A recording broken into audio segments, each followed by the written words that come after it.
I remember the sound my breath made inside the helmet. Too loud.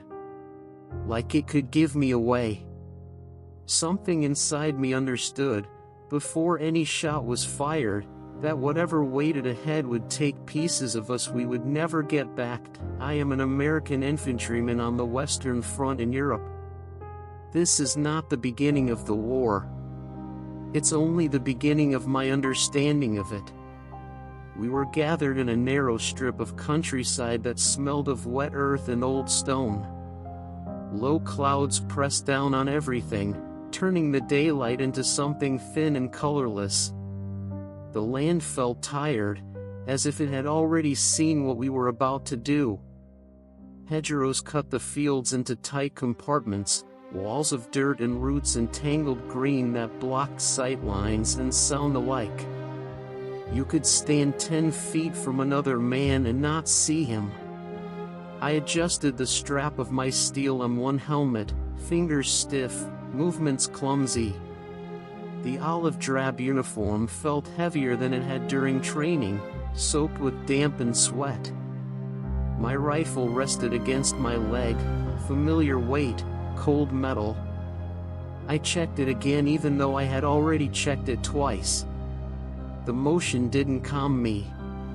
It just filled time. We had been told to wait. Waiting did strange things to men. Some stared at the ground like it might open and swallow them. Others smoked until their hands shook too much to hold the cigarette steady. No one talked about what came next. Voices stayed low, broken into fragments, half sentences, jokes that didn't land, questions no one answered. Some were behind us, artillery shifted position. The sound was distant, muffled, but heavy enough to feel through the soles of my boots. The earth carried it like a warning. I thought about home without letting myself see it too clearly. A kitchen table. A window. The way light looked in the late afternoon. I stopped before it could go further. That kind of thinking had weight, and I was already carrying enough. The officers moved quietly among us, checking maps, whispering. Their faces were set, tight around the eyes. They didn't look at us for long. When they did, it was quick, like counting heads, not people. I focused on details instead. The mud caked along the seams of my boots. A tear in another soldier's sleeve, badly stitched. The smell of oil and damp wool. The way the hedgerow ahead of us seemed too still, like it was holding its breath.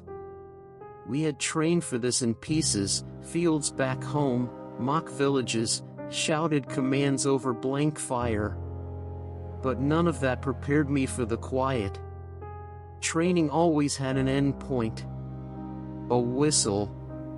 A laugh. A walk back to barracks. This silence felt permanent, like it didn't care whether we moved or not. A man near me crossed himself. Another tightened his grip on his rifle until his knuckles went pale. I shifted my weight and felt the ground give slightly under my heel, soft from rain. The land here didn't resist us. It accepted us. That felt worse. Orders finally came, passed hand to hand, mouth to ear. Simple words. Forward. Slow. Stay close. No speeches. No promises. We moved. The first steps were the hardest. Boots sliding, gear clinking despite every effort to keep it quiet. The hedgerow grew taller as we approached, blocking out the sky. The world narrowed to the space directly in front of me, the man ahead, the dark green wall, the small patch of ground where my next step would land. Somewhere beyond that wall was the enemy. I didn't picture them. I only knew they were there because everyone said so. Because wars required two sides. Because this ground had already decided to be a boundary. As we closed in, my hearing sharpened to the point where every sound felt amplified, the brush of fabric, the click of metal, my own breath again, loud and wrong. I slowed it, counted steps instead. 1, 2, 3. When my shoulder brushed the hedgerow, I stopped. Dirt crumbled under my fingers. Roots twisted like veins. This was the edge of it. Not hell yet, but close enough to feel the heat. The first shot didn't sound the way I expected. It wasn't sharp or clean. It was dull, swallowed by the hedgerow, like the land itself was trying to keep it quiet. Then everything broke at once. Orders came fast and low, barely words at all, more like breath forced through clenched teeth. We pushed through the hedgerow, tearing at roots and dirt, rifles leading before our eyes did. The world on the other side was smaller than I imagined. A narrow field, uneven ground, shallow depressions filled with water. No clear lines. No grand battlefield. Just space that suddenly felt hostile. Artillery landed somewhere ahead of us. The ground shuddered, not violently, but enough to knock balance loose. Dirt rained down in clumps. I tasted grit and metal. Someone shouted, then stopped mid-sound. I didn't look. Training tried to surface, advance, cover, fire, but it came out distorted, like a memory recalled underwater. My body moved before my thoughts caught up. Knees bent. Rifle up. Finger found the trigger and stayed there. The air changed. It felt thicker, crowded with sound, machine gun bursts tearing through the quiet and short, controlled lines. You could hear the difference between our fire and theirs. Ours was scattered, uncertain. Theirs came steady, disciplined, like it knew exactly where we were. I dropped into a shallow ditch, water seeping through my uniform almost immediately. Cold pressed against my skin. I didn't register it as discomfort, only as proof that I was still here. The man beside me was breathing hard, eyes fixed forward, mouth open like he wanted to say something but didn't know what. I fired without aiming properly. The recoil surprised me even though it shouldn't have. The rifle jumped, the sound violent and close. Smoke curled around the barrel. I fired again, slower this time. I couldn't tell if it mattered. There was no clear target, just shapes and movement beyond the field. Time fractured. Seconds stretched thin, then collapsed. Commands overlapped. Someone crawled past me, face streaked with mud, helmet knocked sideways. A body lay face down a few yards ahead, motionless in a way that didn't invite questions. Artillery came closer.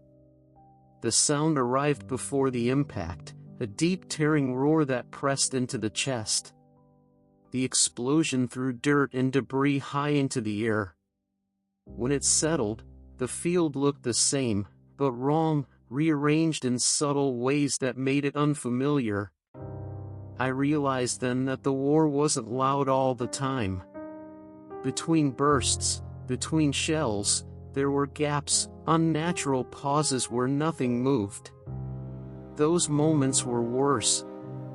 In them, my mind filled the silence with possibilities I couldn't control. My hands shook when I tried to reload. I forced them steady against my thigh, pressing the magazine in harder than necessary. My breath came shallow, trapped in my chest. I focused on small things again, the scrape of metal, the weight of the rifle, the pressure of the ground against my ribs, This was the front. Not a line on a map. Just a few yards of land where everything I thought I knew about control stopped applying. The push forward came without warning. Not an order shouted, not a signal, just movement, like the line decided on its own that staying still would kill us faster. I followed because the man in front of me moved. That was all it took. We crossed the field in short bursts, bodies low, boots slipping in churned mud. The ground had been torn open by shelling, shallow craters overlapping like scars. Smoke hung low, blurring distance, flattening everything into shades of gray and brown. Somewhere ahead, the machine gun fire adjusted, tracking us. You could hear it change pitch, feel it searching.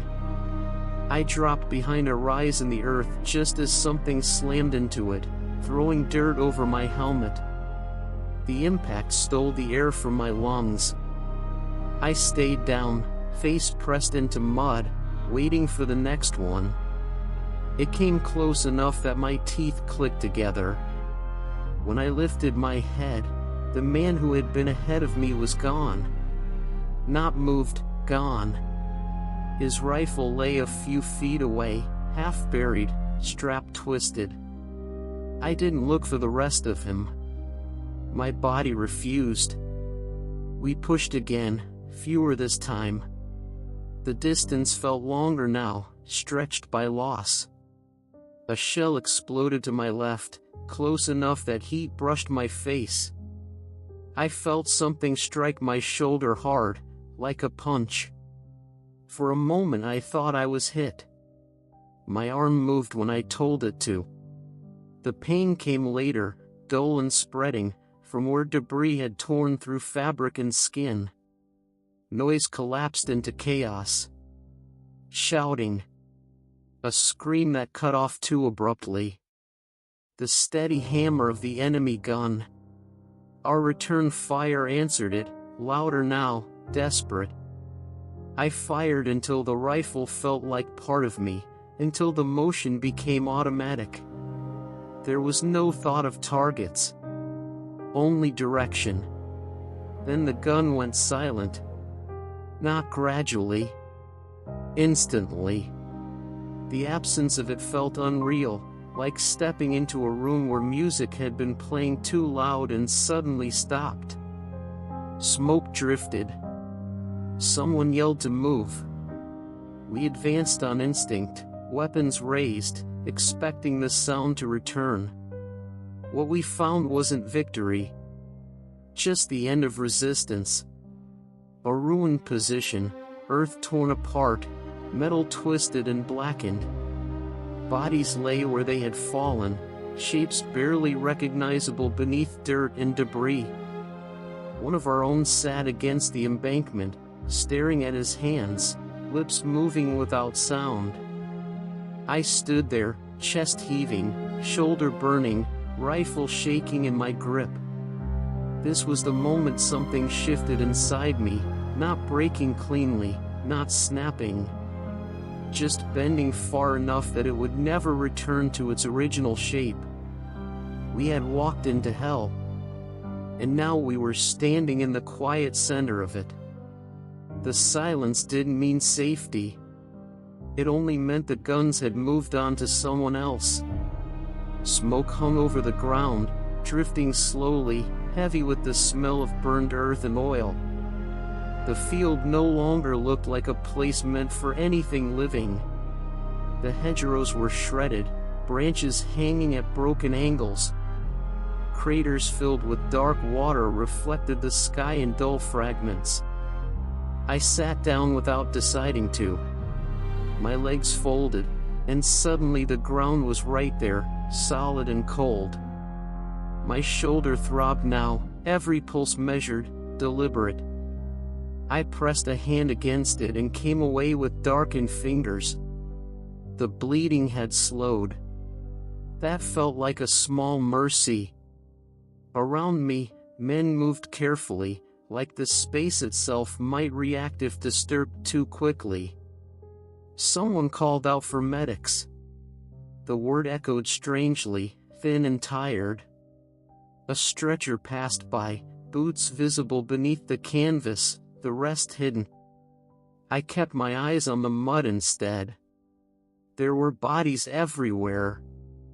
Some ours. Some not. It was hard to tell the difference once the uniforms were torn and coated in dirt. Helmets lay upside down, empty. Rifles rested where hands had dropped them. Nothing looked arranged. Nothing looked finished. I tried to drink from my canteen and realized my hands were still shaking. The water spilled down my chin, soaking into the front of my uniform. I didn't wipe it away. It felt pointless to correct something so small. A few yards away, a man knelt beside someone who wasn't moving. He spoke quietly, repeating the same words over and over, as if they might still matter. No one interrupted him. The air felt too open now. After hours pressed low to the ground, every step upright felt exposed.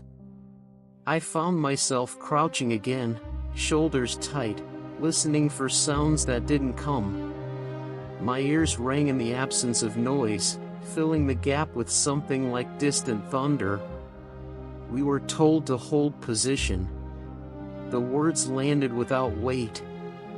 Holding ground meant staying among the wreckage, breathing it in, letting it settle into memory. I leaned my rifle against my knee and stared at it, tracing scratches in the wood that hadn't been there that morning. I thought about the man whose rifle I had passed earlier, lying alone in the field. I didn't know his name. I wondered briefly if anyone else would think of him tonight. The thought didn't go anywhere. It just stopped. As the light shifted, shadows stretched across the ground, pulling everything longer and thinner. The smoke thinned, but the smell stayed. It felt like it always would. This was what came after the fight. Not relief. Just the slow understanding of what it had cost, and the quiet knowledge that nothing had balanced the scale. Night settled in without ceremony. No clear line between day and dark, just the light thinning until it no longer mattered. We stayed where we were. The front hadn't moved far enough to justify anything else. Someone passed around rations, eaten slowly, mechanically. I chewed without tasting, jaw working on memory alone. Every sound seemed louder now, the click of a canteen cup, boots shifting in the dirt, a cough quickly stifled. My shoulder had gone numb, the pain retreating into something distant and dull. I welcomed that.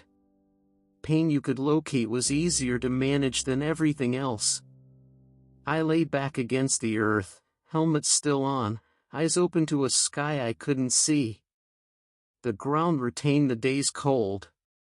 It pressed up through my uniform, steady and indifferent. I focused on that pressure, on the simple fact of contact, like it anchored me to something real. The faces of the men we'd lost came and went, not as scenes, but as fragments, a sleeve, a voice, the shape of a helmet disappearing into smoke. I didn't chase the images. I let them pass. Holding onto them too tightly felt dangerous, like stepping too close to the edge of something without a bottom. Somewhere down the line, artillery fired again. Far away this time. The sound rolled across the land, muted, almost respectful. No one reacted.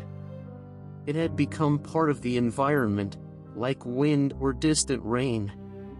I thought about who I had been before this stretch of hours compressed everything. That version of me felt theoretical now. Someone I understood intellectually, but no longer recognized in practice. The war hadn't taken him all at once. It had just stopped making room for him. Dawn would come eventually. Orders would follow. Movement, more waiting, another piece of ground to step onto and claim or lose. I didn't think beyond that. The future had narrowed to manageable pieces, minutes, breaths, the space between sounds. As I closed my eyes, the image that stayed with me wasn't the fighting. It was the field afterward. Smoke thinning. Helmets abandoned. The land lying open and quiet, as if nothing had happened and everything had. We had walked into hell. And when we came out the other side, the world was still there. Unchanged.